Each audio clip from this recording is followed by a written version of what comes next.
अस्सलाम वालेकुम। एक और टॉपिक सोलर सिस्टम का जिसमें हम पढ़ेंगे क्यूपर बेल्ट के हवाले से और ऑरिट क्लाउड क्या है, हेलियोस्फीयर क्या है और कुछ एस्ट्रोनॉमर्स ने जिनमें प्लैनेट्स पे डिस्कवर किए। ठीक है, तो ये आप सोलर सिस्टम देख सकते हैं।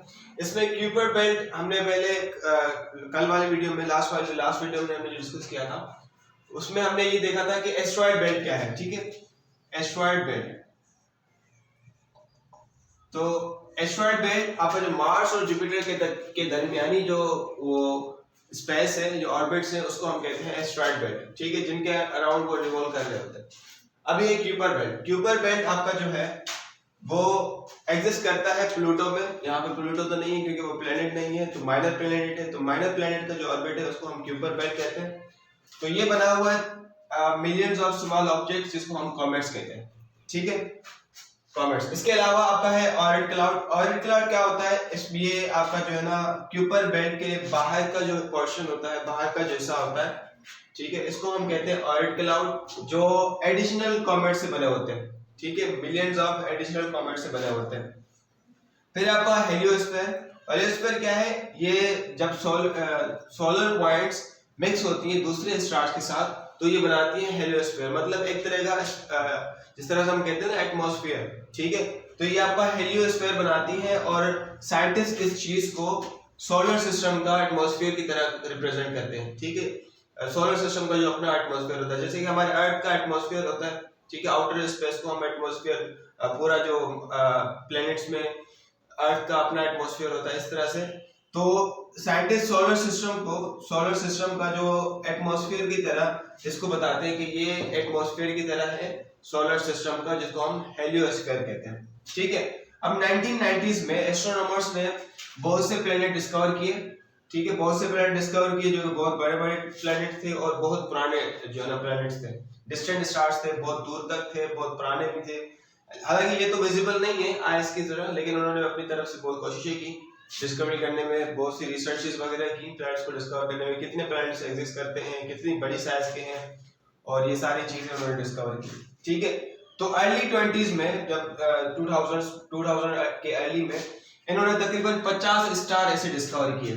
ठीक है, स्टार को मैंने बताया था ना जिनकी अपनी लाइट होती है। हमारा सन क्या है, स्टार है। तो इन्होंने रिसर्च किस पे की, प्लैनेट्स पे। तो पहले ही डिस्कवरी की, बहुत से प्लैनेट्स इनको मिल गए, लेकिन बाद में इन्होंने स्टार्स की डिस्कवरी करना शुरू की, कितने स्टार्स एग्जिस्ट कर रहे हैं यूनिवर्स में। ठीक है, तो अर्ली 50s में 20s में इनको तकरीबन 50 स्टार्स मिले इस तरह के।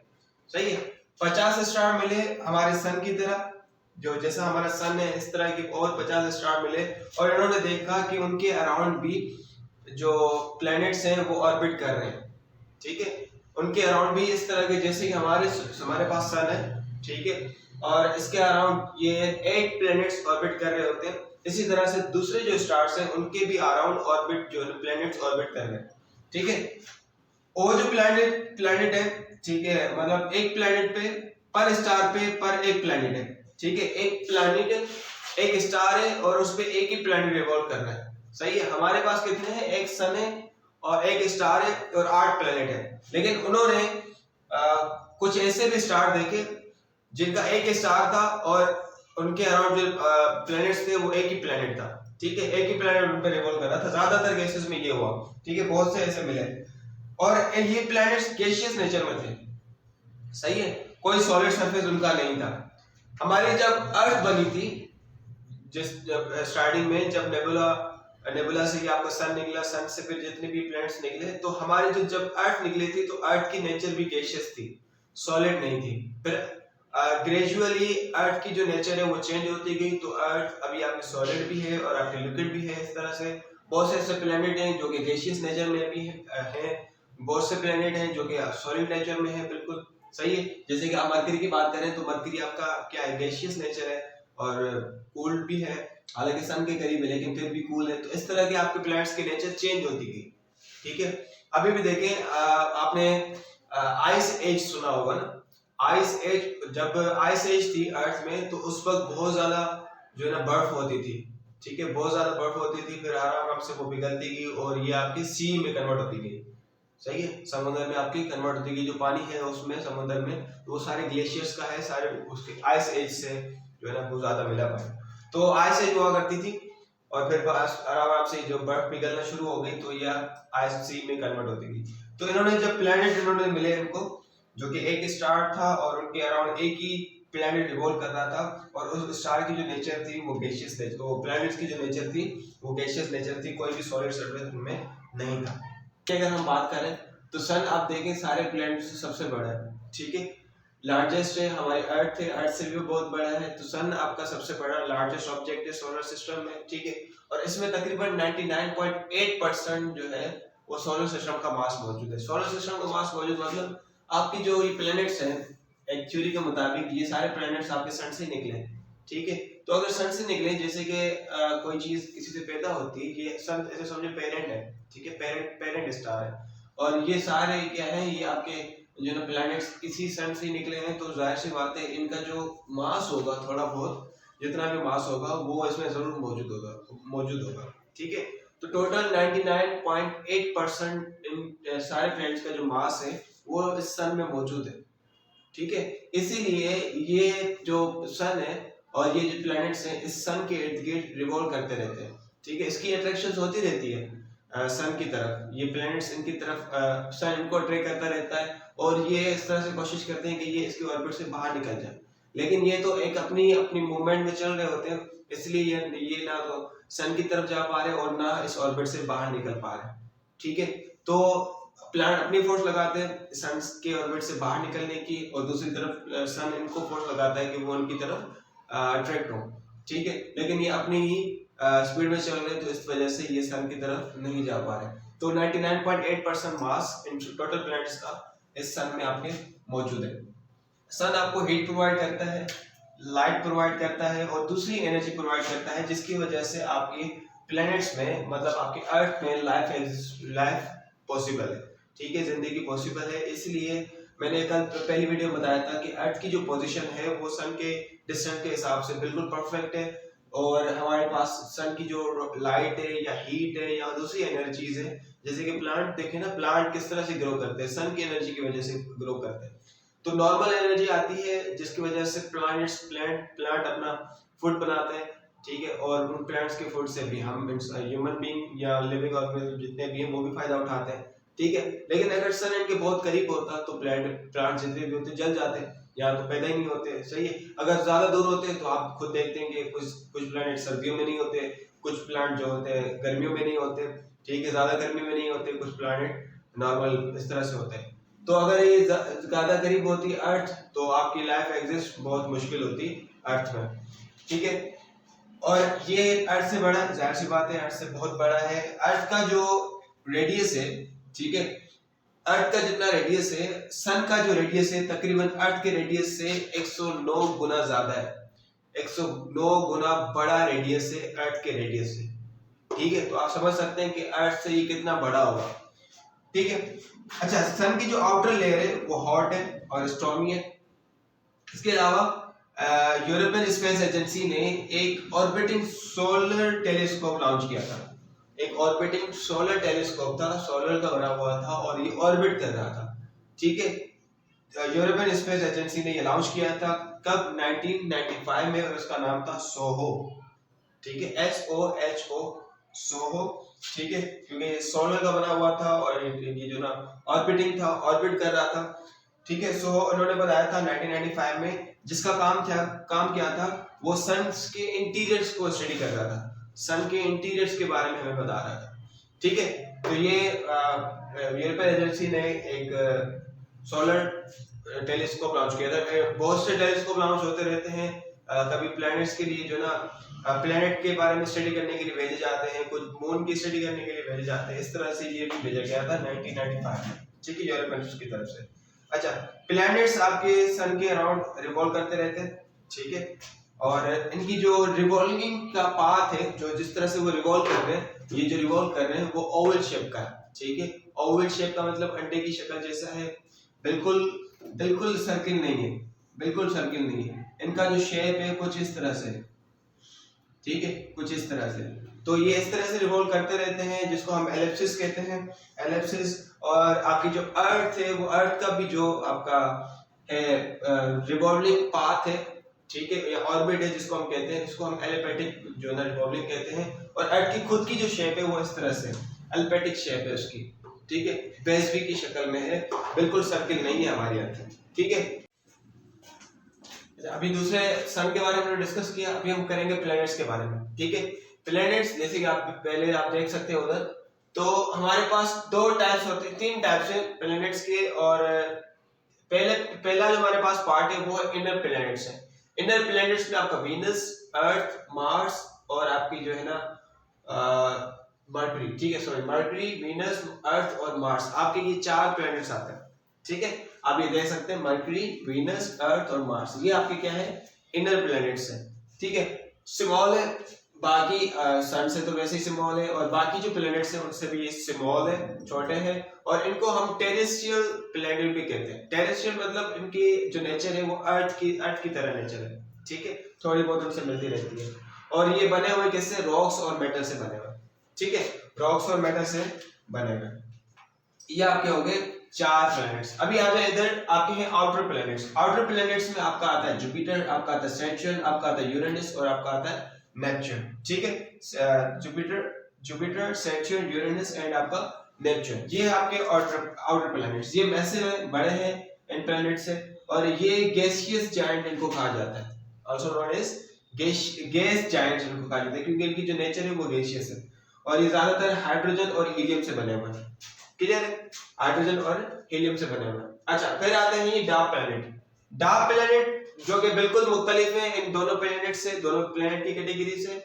ये इनकी जो ये भी सन के अराउंड रिवॉल्व करते रहते हैं, जैसे कि आपका मैंने आपको प्लूटो बताया, तो प्लूटो आप इस कैटेगरी में आता है।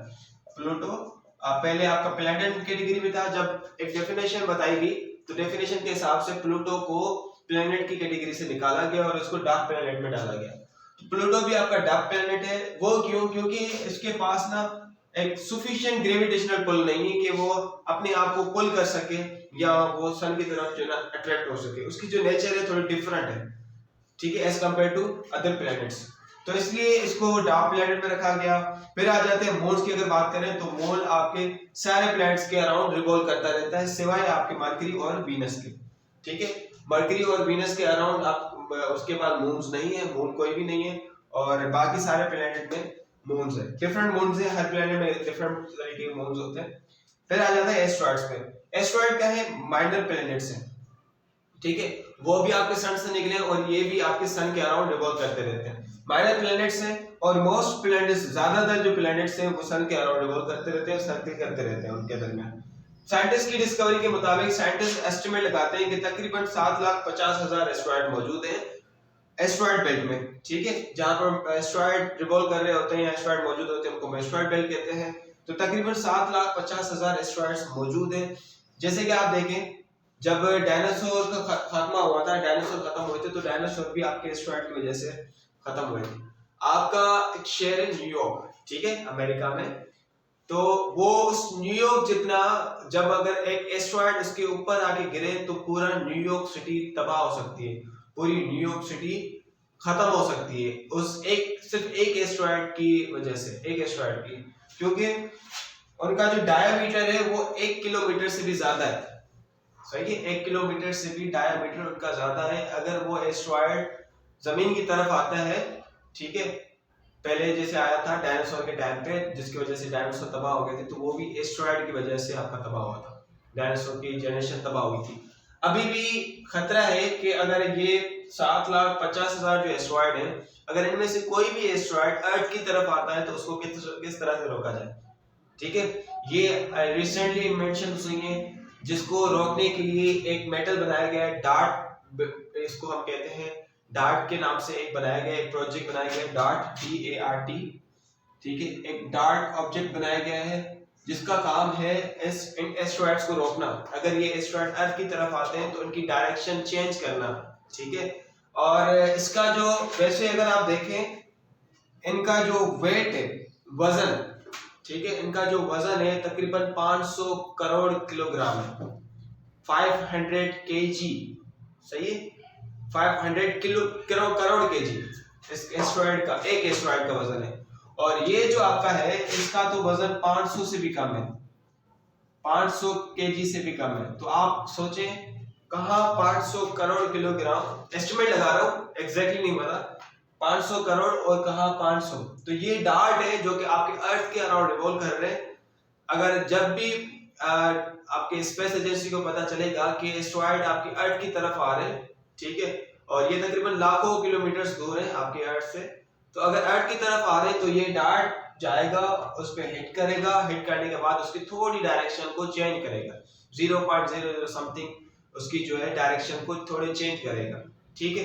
तो अगर डायरेक्शन चेंज हो रही है, मतलब अगर फॉर एग्जांपल शुरू से पता चल जाए कि एस्ट्रॉयड अर्थ की तरफ आ रहा है, तो पहले ही जाके ये डार्ट उनको हिट किया जाएगा और वो उसकी डायरेक्शन थोड़ी थोड़ी चेंज करता जाएगा।